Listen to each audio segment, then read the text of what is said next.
আমার সবটুকু বিশ্বাস যে দিয়েছে ভেঙে, তাকে কৃতজ্ঞতা জানাই।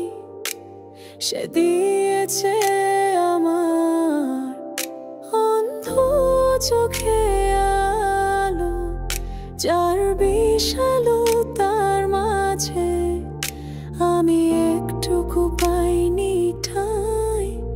তাকে কৃতজ্ঞতা জানাই, সে যে দিয়েছে আমায় মহাশূন্যে আশ্রয়।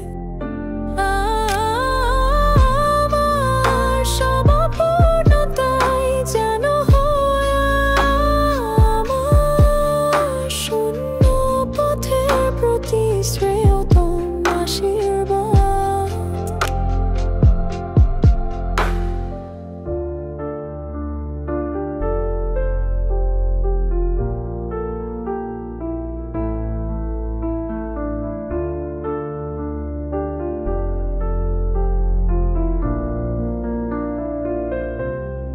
যখন স্বর্গদ্বারে একা দাঁড়াবো তার অপেক্ষায়, যেন আমার অর্থনা তাকে করে অনুতপ্ত জানি